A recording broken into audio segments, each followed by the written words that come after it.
नमस्कार, स्वागत है हमारे YouTube चैनल गोल्डन व्यूज पर। आज हम आपको बताएंगे कब हुआ था नारद मुनि का जन्म, नारद मुनि की जयंती और उनकी आत्मकथा के बारे में।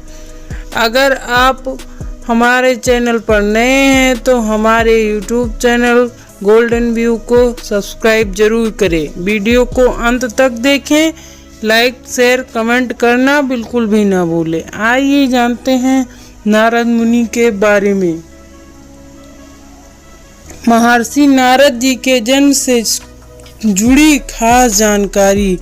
प्रत्येक वर्ष नारद जयंती वैशाख माह के कृष्ण पक्ष की प्रतिपदा को मनाई जाती है। मान्यता है कि इसी दिन नारद मुनि का जन्म हुआ था। आज हम आपको नारद मुनि का सनातन धर्म में महत्व, जन्म कथा और पूजा विधि की जानकारी देंगे। लेकिन उससे पहले नारद जयंती की कुछ खास जरूरी जानकारी आपके साथ साझा कर देते हैं। नारद जयंती की तिथि, नारद मुनि का सनातन धर्म में महत्व, कैसा है नारद मुनि का स्वरूप, नारद मुनि का जन्म कैसे हुआ, नारद जयंती पर करें ये दान। नारद जयंती की तिथि एवं मुहूर्त। नारद जयंती तिथि 13 मई 2025 मंगलवार। प्रतिपदा तिथि 12 मई 2025 को 10:00 PM से शुरू होगी। प्रतिपदा तिथि समाप्त 14 मई 2025 को 12:35 AM से होगी। नारद मुनि का सनातन धर्म में महत्व। भगवान विष्णु के परम भक्त और ब्रह्मा के पुत्र नारद मुनि से जुड़ी पौराणिक कथाएं पुरातन काल से ही कही सुनी जाती रही हैं। नारद जी को भगवान ब्रह्मा के 6 पुत्रों में से 6वां पुत्र माना जाता है। नारद मुनि को सभी ऋषियों के बीच देवर्षि का दर्जा प्राप्त है, यानी कि नारद मुनि देवलोक के ऋषि माने जाते हैं। नारद मुनि की महत्ता इसी बात से समझ में आती है, न सिर्फ देवता ही उनका सम्मान करते थे बल्कि असुर के बीच में भी उनका बेहद मान सम्मान था। भगवान कृष्ण ने नारद मुनि का जिक्र श्रीमद् भागवत गीता में करते हुए गाया है कि देवर्षिणाम च नारदा, अर्थात देवर्षियों में मैं नारद हूँ। देवर्षि नारद को श्रुति, स्मृति, इतिहास, पुराण, व्याकरण, वेदांग, संगीत, खगोल, भूगोल, ज्योतिष और योग से जुड़े कई शास्त्रों का प्रकांड विद्वान माना जाता है। देवर्षि नारद के सभी उपदेशों का निचोड़ है सर्वदा सर्वभावेन निश्चिंततः भागवेन भजनीय है। अर्थात सर्वदा सर्वभाव से निश्चित होकर केवल भगवान का ही ध्यान करना चाहिए। कैसा है नारद मुनि का स्वरूप। नारद मुनि उन देवताओं में से हैं जिनके हाथ में किसी प्रकार का कोई अस्त्र नहीं है। इनके एक हाथ में वीणा है और एक हाथ में वाद्य यंत्र है। नारद मुनि को समस्त देवताओं और असुरों के बीच संदेश वाहक का स्थान प्राप्त है। ऐसे में नारद जयंती को कई जगहों पर पत्रकार दिवस के रूप में भी मनाया जाता है। नारद मुनि ब्रह्मलोक में वास करते हैं और सभी लोकों में विचरण करने में सक्षम हैं। नारद ऋषि की सवारी बादल को माना जाता है। नारद मुनि का जन्म कैसे हुआ, आइए जानते हैं नारद मुनि का जन्म कैसे हुआ। पौराणिक शास्त्रों में नारद मुनि को भगवान ब्रह्मा जी का पुत्र बताया गया है, लेकिन भगवान ब्रह्मा के पुत्र के रूप में पैदा होने कि इस घटना का संबंध नारद मुनि के पूर्व जन्म से भी है। मान्यता है कि पूर्व जन्म में नारद मुनि एक गंधर्व थे। उनका नाम हुआ करता था। बेहद सुंदर काया वाले उपबरहण को अपने रूप पर बेहद घमंड था। कहा जाता है कि एक बार कुछ अप्सराएं और गंधर्व गीत और नृत्य से ब्रह्मा जी की उपासना कर रहे थे। तब उपबरहण स्त्रियों के साथ वहां आए और रास लीला में लग गए, जिससे भगवान ब्रह्मा जी उन पर कुपित हो गए और उन्हें श्राप दिया कि अगले जन्म में वे एक शूद्रदासी के यहाँ जन्म लेंगे। भगवान ब्रह्मा के श्राप से उपबरहण का जन्म एक शूद्रदासी के यहाँ हुआ। लेकिन बालक उपबरहण ने बचपन से ही अपना पूरा जीवन भगवान की आराधना और उनकी खोज में लगा दिया। यह देखकर भगवान बहुत प्रसन्न हुए और अगले जन्म में उन्हें उपबरहण पुत्र होने का, ब्रह्मा पुत्र होने का वरदान दिया। समय आने पर इनका जन्म ब्रह्मदेव के मानस पुत्र के रूप में हुआ, जो नारद मुनि के नाम से चारों ओर प्रसिद्ध हुए। नारद मुनि हिंदू धर्म में एक महत्वपूर्ण देवर्षि हैं, जिन्हें तीनों लोकों का संदेशवाहक माना जाता है। उनके बारे में कई रोचक बातें हैं, जिससे कुछ प्रमुख हैं। नारद मुनि का जन्म पुराणों के अनुसार नारद मुनि ब्रह्मा के पुत्र हैं और उन्हें ब्रह्मा के कंठ से उत्पन्न माना जाता है। नारद मुनि को संगीत, व्याकरण, ज्योतिष, इतिहास और पुराण शास्त्रों में पारंगत माना जाता है। नारद मुनि का कार्य। नारद मुनि तीनों लोकों में घूमते हैं और खबरों का आदान प्रदान करते हैं, इसलिए उन्हें पहला पत्रकार भी कहा जाता है। नारद मुनि का वरदान। नारद मुनि को अमर होने का वरदान प्राप्त है। नारद मुनि की भक्ति। नारद मुनि भगवान विष्णु के परम भक्त हैं। नारद मुनि का श्राप। एक कथा के अनुसार नारद मुनि को ब्रह्मा ने अविवाहित रहने का श्राप दिया था। नारद मुनि का ज्ञान। नारद मुनि ने दक्ष प्रजापति के 10,000 पुत्रों को संसार से निवृत्ति की शिक्षा दी थी। नारद मुनि का संदेश।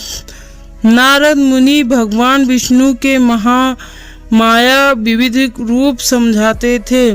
नारद मुनि की यात्रा। नारद मुनि किसी एक स्थान पर 6 मिनट से अधिक समय तक नहीं रुकते हैं, ऐसा माना जाता है। नारद मुनि की पूजा। नारद जी की जयंती हर साल ज्येष्ठ माह के कृष्ण पक्ष की प्रतिपदा तिथि को मनाई जाती है। क्यों नारद मुनि के पेट में कोई बात पचती नहीं है। सबसे पहले आप नैरुक्त के अनुसार नारद शब्द का अर्थ समझिए। नारायण जो उपदिष्ट ज्ञान होता है उसे नार कहते हैं और उस ज्ञान को देने वाले को नारद कहते हैं। दूसरा अर्थ है कि नर, नारी के हृदय में नार ज्ञान रहता है। जो नर को नार से मिला दे उसे नारद कहते हैं। नारद जी ने कलयुग के आरंभ में एक प्रतिज्ञा करी थी देवी भक्ति की। वह जन जन के हृदय में नारायण की भक्ति का उदय करेंगे, अर्थात ज्ञान और भक्ति को हम सबको देने वाला नारद होता है।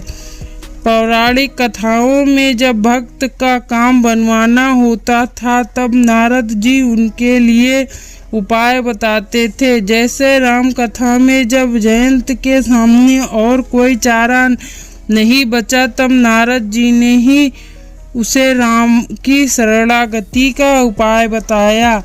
और नारद जी राक्षसों का नाश करते हैं, तब उनकी बुद्धि में जाकर उन्हें मति भ्रष्ट कर देते हैं। जब किसी देवी या देवता में अभिमान उत्पन्न होता है, तब किसी न किसी युक्ति से उसका अभिमान मिटवा देते हैं। पर यदि इस बात को सूक्ष्म ढंग से न देखा जाए तो लगेगा कि वे चुगली कर रहे हैं, जबकि ऐसा नहीं है। नारद एक देवर्षि हैं, वे देवताओं का भी काम बनाते हैं और मनुष्यों का भी। नारद मुनि के बारे में कुछ रोचक तथ्य। इधर की उधर लगाने वाले की जैसे छवि नारद मुनि की बना दी गई है, वैसा कुछ नहीं है। नारद संगीत के विद्वान और साम गायक थे। नारद वे के हाथ में वीणा और करताल से पता चलता है कि वे कितने दक्ष संगीतकार थे। वे एक हाथ में वीणा और दूसरे हाथ में करताल बजाते थे। इसी का एक और पहलू है जिस पर किसी ने ध्यान नहीं दिया। शब्द ही ब्रह्म है और नारद ब्रह्मवेत्ता हैं। नारद ने नाद और स्वर के महत्व को समझा और संगीत की तरंगों से एक स्थान से दूसरे स्थान पर संवाद प्रेषित करने की तकनीक विकसित की। आज भी आदिवासी वनवासी ड्रम बीट की तरंगों से संवाद प्रेषित करते हैं। तरंगों से ही आज के टेलीफोन, टेलीविज़न और तमाम नेटवर्क काम करते हैं। इस प्रकार नारद की इस तकनीक के कारण समाचार पहुंचाने वाला पहला संवाददाता माना जाता है। लेकिन कुछ स्वार्थी तत्व हमारे प्राचीन ऋषियों वैज्ञानिकों का मजाक बनाने से नहीं चूकते। नारद मुनि से संबंधित कुछ रोचक पौराणिक कथाएं क्या हैं? नारद मुनि से संबंधित कुछ रोचक पौराणिक कथाएं इस प्रकार से हैं। एक बार श्री हरि की प्रेरणा से किसी एक संकल्प में नारद मुनि ने कामदेव का मान मर्दन किया था, जिसमें उन्हें स्वयं को ब्रह्मा होने का घमंड हो गए। इस कारण वो स्वयं को भगवान शिव से भी श्रेष्ठ होने की अनुभूति हुई और फलस्वरूप पहुँचे। वो कैलाश किया अपनी कम विजय का गुणगान। शिव समझ गए उनका विकार और बोले, हमसे तो कहा पर श्री हरि से ना कहना। समझे नहीं, फिर भी सलोने नारद किया। निश्चय वैकुंठ जाने को मिले। प्रभु जगत पालक से फिर वही किया अपना यशगान। प्रभु ठहरे अंतर्यामी, जान गए नारद का अभिमान। जो ही विदा लिए चले, मार्ग में प्रभु ने रच दी माया। नगर उस महल की राजकुमारी थी अति सुंदर। राम था विषय मोहिनी, जिस पर था हर नर मोहित। पहुँचे नारद वहाँ देखा रूप विश्व मोहिनी का, त्यों ही बदला भाव। भगत का ब्रह्मचारी हुआ रागी, काम देव को तो हरा दिया। फिर ये काम बाण किसने मारा? मन में लिए विश्व मोहिनी को पाने का निश्चय। नारद पुनः वैकुंठ चले। सुनाई केशव को हृदय की बात, अब मन करता है संसार में आने का। मेरा जी करता है अब विवाह करने का। सो प्रभु हे प्रभु, कर दो मेरा कल्याण, कर दो अपना सुंदर हरि रूप मुझको।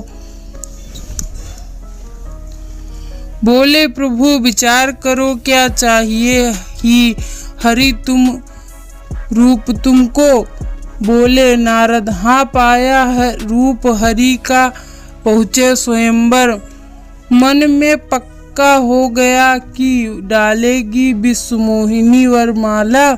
मुझको नियति को कुछ और ही मंजूर था, उसका वर कोई और था। लीलाधर की लीला व्यापी प्रकट हुए नारायण, जीता स्वयंवर को भंग किया नारद का मान। चेहरा जब देखा दर्पण में, वानर सा मुख दिया अपना। कामबान ने तो पहले ही परास्त किया, अब क्रोध ने अंदर धधकाई ज्वाला। पहुँचे बैकुंठ श्री हरि की खबर लेने, समझ उनको अपनी स्थिति का अपराधी। बोले उनसे, नारद क्या समझते हो अपने आप को? कोई तुम्हारे ऊपर नहीं तो कोई सबसे करोगे अपने मन की। तुमने अपने सीधे साधे शंकर को विस्तान कराया, दैत्यों को हर बार तुमने छल से ही हराया। तुमको कोई कुछ नहीं कहता तो तुम हो गए हो ढीठ, पर नारद को कम न समझे श्री हरि। जाओ देता हूँ तुमको श्राप, जिस वानर का मुख तुमको दिया, एक दिन उन्हीं की सहायता लोगे। जैसे छनी मुझसे विश्व मोहिनी, छिनी जाएगी तुमसे तुम्हारी प्रिया जीवन संगिनी। इतना सुनना था प्रभु का, खींच ले नारद से अपनी माया। न थी कोई विश्व मोहिनी, न कोई सुंदर नगर, रह गए थे तो केवल नारद और नारायण। नारद को भूल अपनी समझ आई, प्रभु की महानता अब समझ आई। है नारद के किस्से अनेक, प्रभु अगर है लीलाधर तो नारद भी कम नहीं। एक कल्प का अवतार रामावतार, कुछ यूं घटवाया उन्होंने विशेष, इसे कविता की तरह ना लेवें। तो मित्रों, ये थी नारद मुनि के बारे में कुछ रोचक बातें।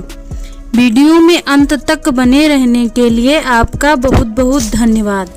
अगर आपको हमारा वीडियो पसंद आया हो तो हमें कमेंट करके ज़रूर बताएं। हमारे चैनल को ढेर सारा प्यार दें, वीडियो को लाइक करें, शेयर करें, कमेंट करें। धन्यवाद। स्वस्थ रहें, मस्त रहें। राधे राधे। अभी के लिए बस इतना ही।